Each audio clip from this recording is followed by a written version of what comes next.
Today in this presentation, I will be going to talk about the idea of the yellow peril and also how Japan would be portrayed and represented in the West in the late 19th and early 20th century. This presentation will be based on the research on which I had begun during my annotated bibliography. I am particularly going to focus on parts concerning how Western writers, newspapers, and political cartoons had created a myth towards the sense of Japan's rise to power, a myth based on fear, racial stereotypes, and the belief that Japan's growing strength loomed as a civilizational threat against the West. I will be drawing from Edward Said's theory of Orientalism and the framework in which he displays and how this helps understand the deeper underlying themes of how these kinds of images towards Japan had developed. Overall, I aim to explore how it wasn't just a military type success that Japan had, but how, through a cultural lens, the West would be both fascinated and afraid of Japan's growth. Now, how did the idea of the yellow peril really begin?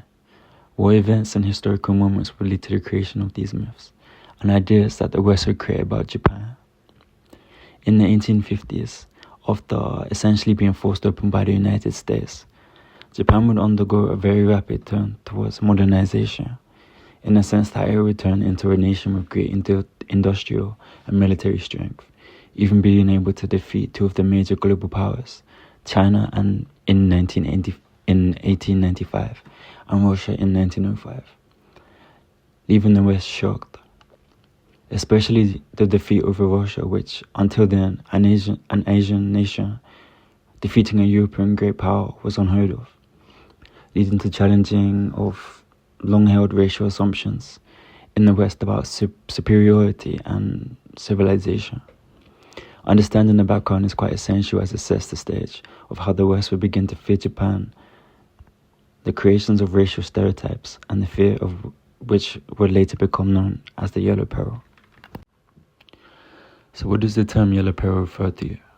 The yellow peril is used to describe the racialized fear that the West had towards Asian countries, especially Japan, which after 1905 had started to pose as a bigger and bigger threat towards the West. This, however, wasn't based on evidence, but a mix of racial stereotyping, anxieties, and misunderstanding of Japan's rapid growth. This fear would be raised through media such as newspapers, cartoons, and popular fiction. In these materials, Japan was often represented as cunning and dangerous. These fears weren't just private opinions. They were spread through media such as newspapers, political speeches, and popular fiction. Japan wasn't shown as it really was, but as a kind of mythical threat, disciplined and dangerous. Writers and illustrators made it seem almost superhuman, creating a story that captured Western imagination more than reality. The yellow peril was really a constructed idea, a myth, to make Japan seem threatening. It didn't reflect everyday life in Japan, but it did show how worried the West was about losing power and influence. In the end, the yellow peril tells us more about the Western fears than about Japan itself. So now let's look at an example that showcases the yellow peril myth. This is Jep the Giant Killer, a Punch cartoon released on the 29th of September 1894. The image portrays a cartoon of Japan in the form of a small samurai having bested a much larger China. Punch uses satire to portray Japan as unexpectedly stronger than he had thought, despite its size. This gives more power to the idea of the yellow peril, the fear that an Asian nation like Japan could rise up and become a threat towards Western powers. It's important as it shows Western perception at the exact time of the yellow peril and how popular media helped shape public opinion about Japan. Now, looking at a framework to understand this, I chose Edward Said's theory of Orientalism, as it gives me a framework to base my ideas and understanding from. Edward Said argues that Orient is actually not a real geographical or a cultural category, but instead he says that it is something the West constructed to define itself, in the sense that the West would be seen as a modern, rational and superior, while the East is seen as mysterious, a backward, dangerous existence. This framework works by repeating the same stereotypes across media and literature until they seem like truth to the West. It also simplifies the East into a certain characteristic instead of historical truth.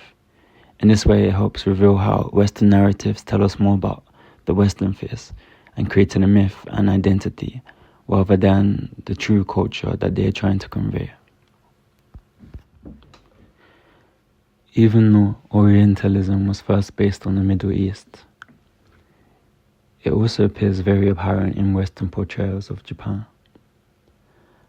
Japan was many times stated as the opposite of the West culturally.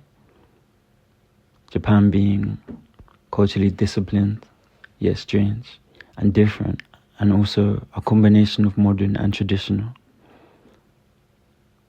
Also polite, yet dangerous.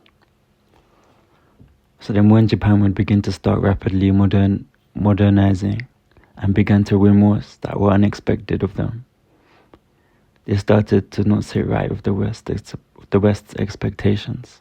That Asia was weaker, and it produced a mixture of fear and fascination.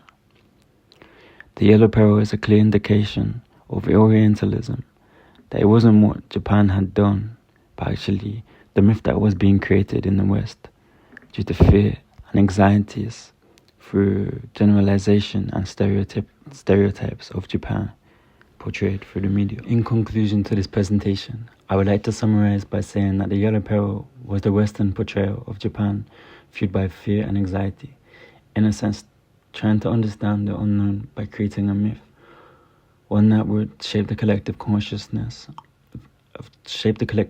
view or idea of what Japan was, in the sense of predicting its own racial anxiety, and especially in a time where Japan had begun to become ever increasingly more powerful, seen as more and more of a threat.